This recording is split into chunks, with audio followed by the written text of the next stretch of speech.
creators of visual programming tools for software development, is pleased to provide major funding for the Computer Chronicles, the story of this continuing evolution.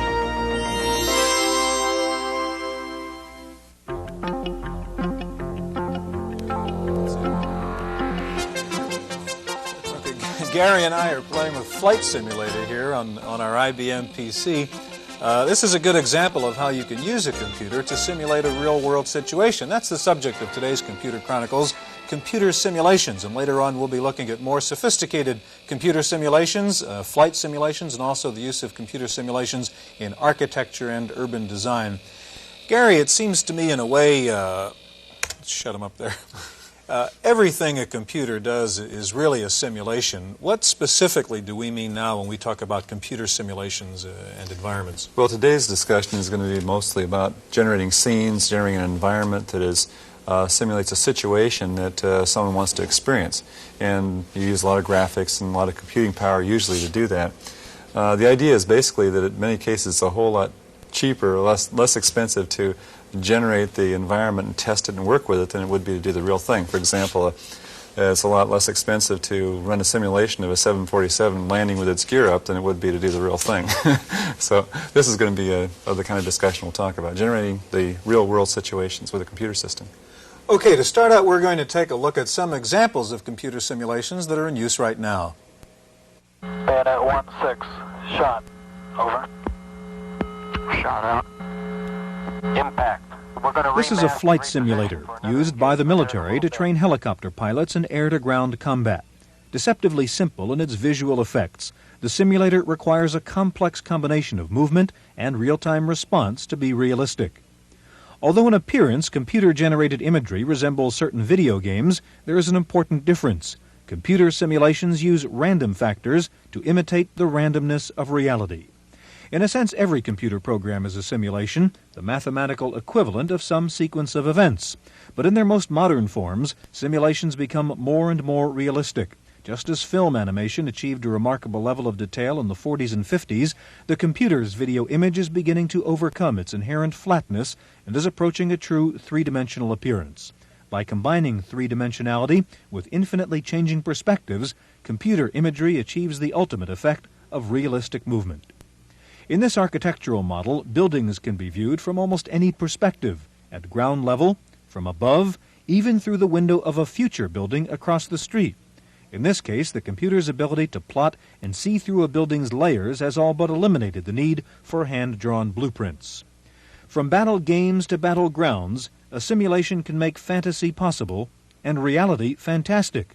But like other technological achievements, simulated imagery is a tool that can be used to build or a tool that can be used to destroy.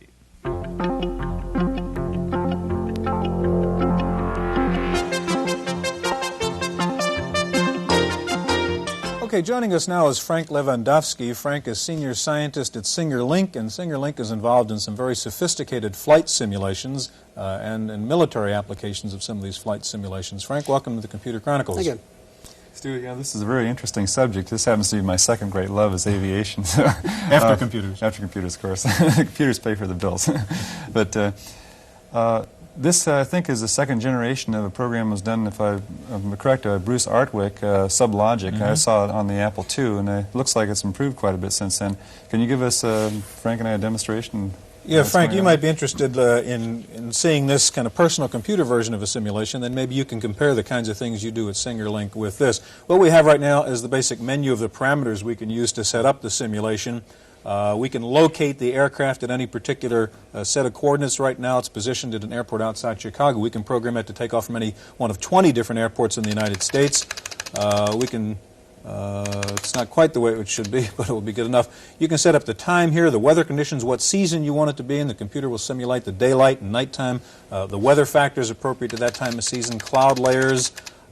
You can even set in a reliability factor of the hardware. This says that the plane is going at 100% reliability, meaning that nothing's ever going to break down. I could set it at 0 reliability and some of the pieces would not work.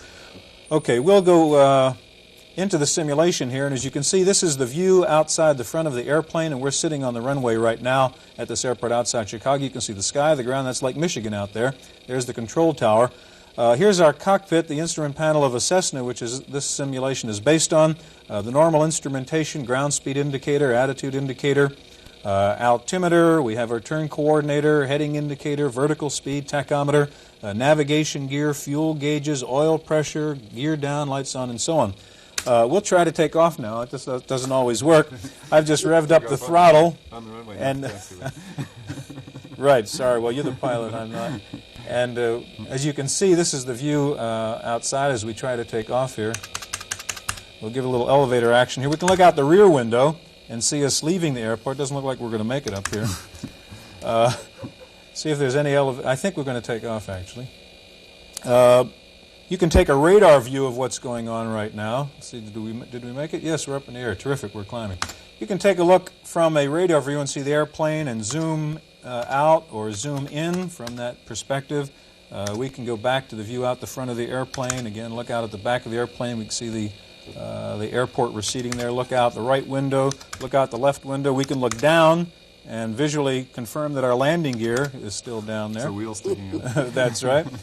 And we can try to get into a turn here, and you'll see the horizon move around. That's pretty much what it does. I'll just go into a stall here and crash so we can get going here.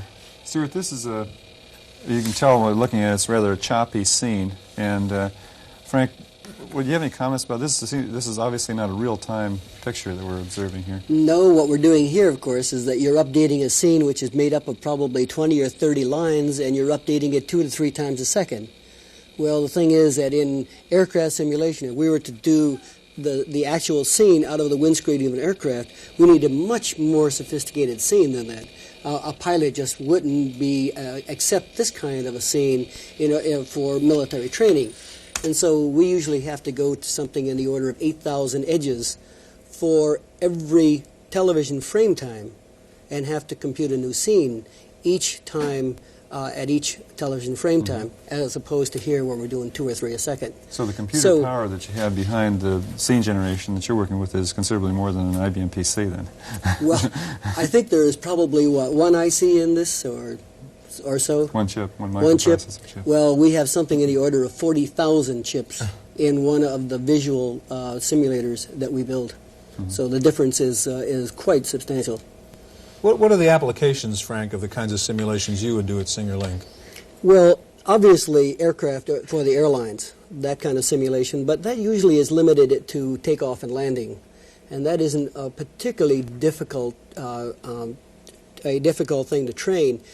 The more difficult ones are the military ones, where you're actually trying to train someone either at air-to-ground combat or air-to-air combat or one of those kinds of activities. The problem there, of course, is the fact that you aren't training somebody just for the mechanics of the flight. You have in there all of the other elements, which are the opponent, the other combatants in the scene. It's an entire environment. The entire scene has to be simulated as well.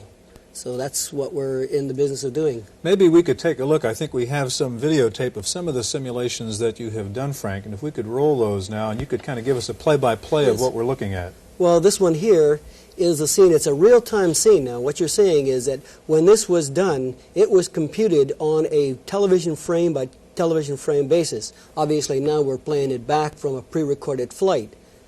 But in actuality, this is a scene which is computed. And what we're going to see now is the A-864, which is going to fire a missile. It did.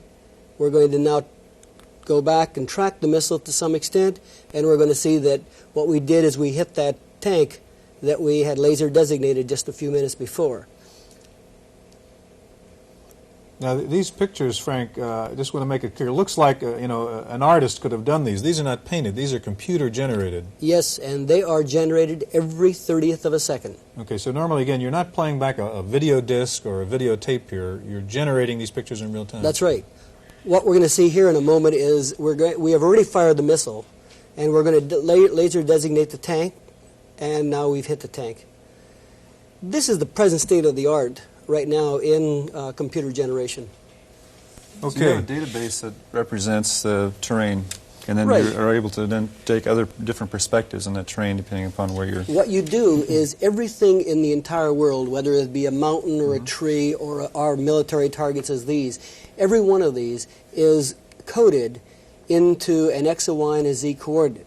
So what you do is from some point in space, you must then record the values of all of those vertices for everything else in the world.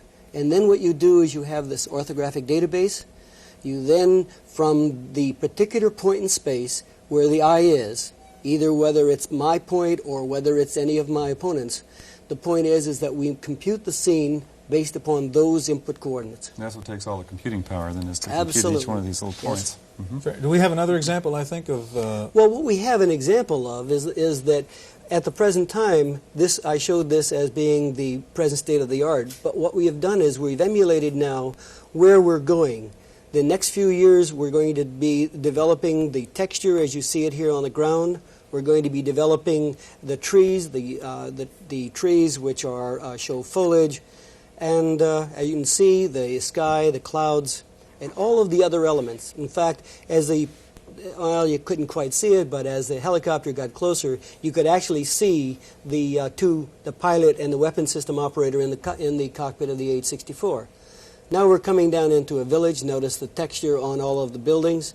Notice the tank. It's been destroyed. It's got a big hole, and obviously the gun is down.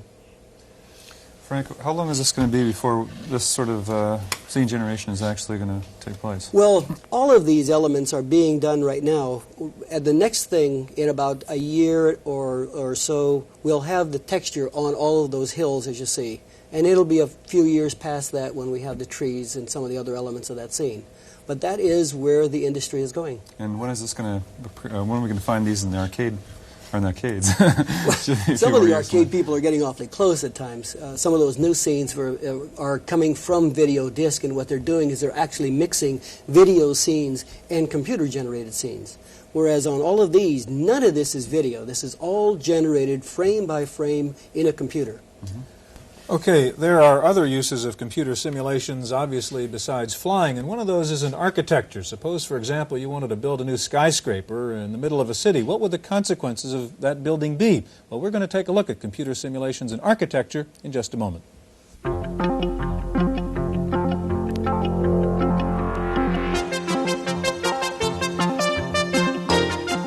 Okay, joining us now is Steve Harrison, who heads up the computer division of Skidmore, Owings & Merrill. That's an engineering and architecture firm in San Francisco. Welcome to the Computer Chronicles, Steve. Steve, tell us, how does an architect use computer simulations? We use it in quite a number of ways. We use it in architecture, engineering. We use it in perspective drawing. We use it to study shadows on an urban environment. We use it to study the effect of earthquakes on large steel frame buildings. We do energy simulations, watching the performance of a building over a year as the sun travels in different paths over the sky. And Frank, how would the kind of simulation that Steve is talking about differ from what you do? Well, the thing is that they do not have the same constraints that we do in an aircraft simulator, and that theirs is not real time. We have to compute the scene dependent upon every motion that the pilot takes. If he moves the throttles or he moves the stick, the scene that we generate out the windscreen of the aircraft has to reflect what he's done, and it must do it immediately. Now, when you said, Steve, you do earthquake simulations, that's not in real time? No, it's not. We take a tape that was made of the actual forces in an earthquake, and then we play that against the frame that we have designed. An earthquake analysis will probably run for 4 or 5 hours on a computer, whereas the actual earthquake runs for a few seconds. And we're only looking at the most serious part of an earthquake. I think we have some videotapes here that will show some of the drawings that they're making, right? Yeah, if we can take a look, and Steve, maybe you can give us a little explanation as to what we're seeing. Here we're going to do some perspective studies of the City Hall of San Francisco. The building was built much before our firm was in existence. It's a wire frame representation, as though made with coat hanger wire, but in a second we're going to fill in the building with a grayscale. The building is kind of a gray color, so this is a pretty good representation of it. You'll notice that there is not much surface detail on it, but for the purposes of massing studies, this is quite adequate. As you can see now, we're building up the dome as a series of faceted elements. Mm-hmm. Just to give an idea of just the computing power required to generate these pictures, what kind of a system do you have behind this? The SOM software runs on VAX computers, and the terminal is a Tektronix 4113 color raster terminal. This is a VAX 780, although the software will work just as well on the smaller VAX 730 or 750. You say SOM software, so I think your firm designs the software that does this. We've developed our own proprietary system. The software you see here is called Draft, which is used for perspective drawing, 3D drawing, 2D drawing. We do our own software. Okay, I think we have a second demonstration up now, Steve, and tell us what this is. This is going to be Davies Symphony Hall in San Francisco, which our firm designed. On the lower left, you see a plan view of it. On the upper left, you see an elevation of it. And on the upper right is a perspective view. In a minute, we're going to zoom in a little closer on this perspective, zooming in specifically to look at the window detail, which is the sort of thing that architects are very concerned with. As you can see, the window coming up just about now. There we go. The information in the lower right are the commands to run the program. These are the same kind of commands that a person doing working drawings, that is, drawings that would be used to build the building, would also use. Again, we're getting in even closer to the window detail here. Are these the kinds of systems that are being used throughout the industry or the architectural industry these days? Or is this something that's really very special to your company? We feel it's very special to our firm, although there are a number of other firms that do have systems that begin to approach this. We try to keep, obviously, one step ahead. There are a number of non-proprietary systems that can be purchased that do some aspects of this, but we have what we feel is an integrated system that applies to all the architectural and engineering disciplines in the firm. Would you use simulations to get involved in things like the environmental impact of a new structure? Absolutely. In fact, that's one of the major uses of this particular system. The massing studies, especially for studying the mass of a building in a tight urban environment, very concerned especially with something like shadow in San Francisco, where if you have a shady area in the summertime, it can be very cold. That environmental impact reports spend a lot of time dealing with this particular subject in San Francisco. When you say massing, by the way, what do you mean by a massing study?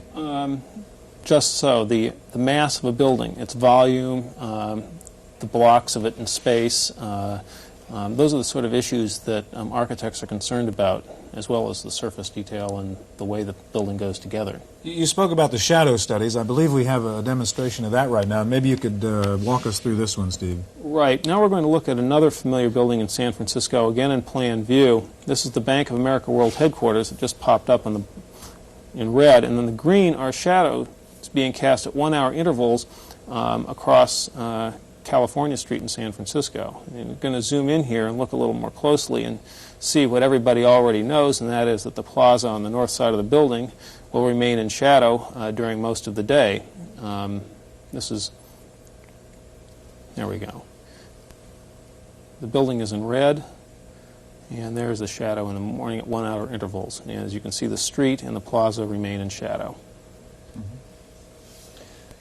Now, Steve, that's a very impressive demonstration, but there must be a considerable cost factor in that kind of simulation. Is studying the shadow of a building that difficult to do in a sort of manual way?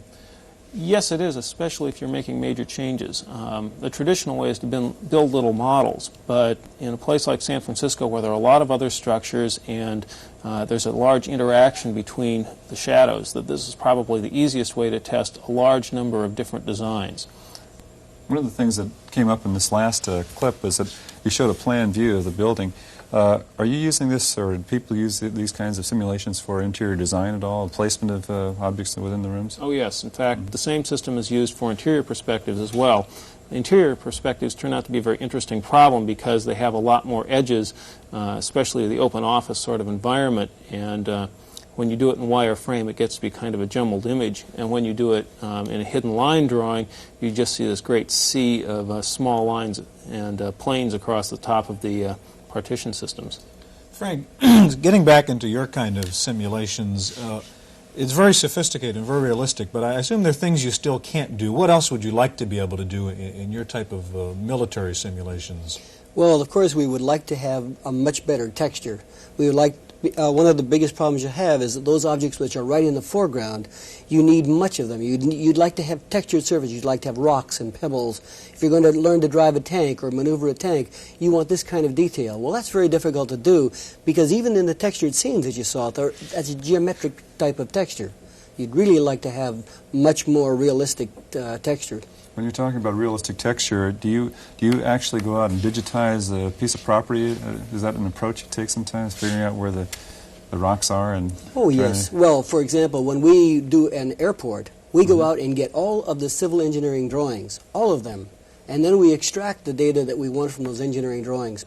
That means that the grassy strips, any kind of shrubbery that's around it, any tree blocks that are around it, all of the buildings, all of the huts, any radar, whatever is out there, we digitize every bit of it. Frank, in about 30 seconds, all the time we have, how can you simulate the human factors? Can you simulate the emotional responses of the pilots in these situations, apart from just the graphics of it? Well, you remember that in addition to the graphics, which you're looking at here out the window display, you're also moving giving him all of the impression of sound. You're giving him all of the impression of the motion of that aircraft. You're giving him buffeting. You're giving him all of those other cues.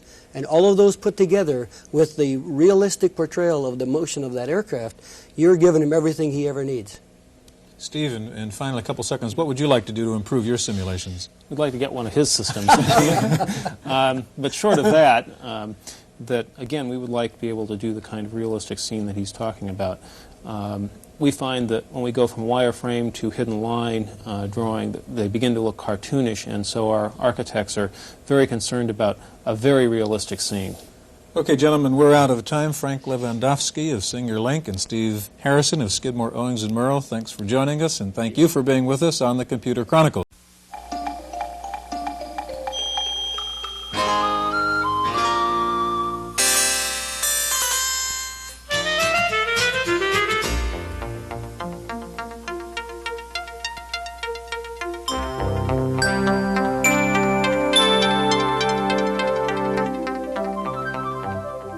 Microfocus, creators of visual programming tools for software development, is pleased to provide major funding for the Computer Chronicles, the story of this continuing evolution.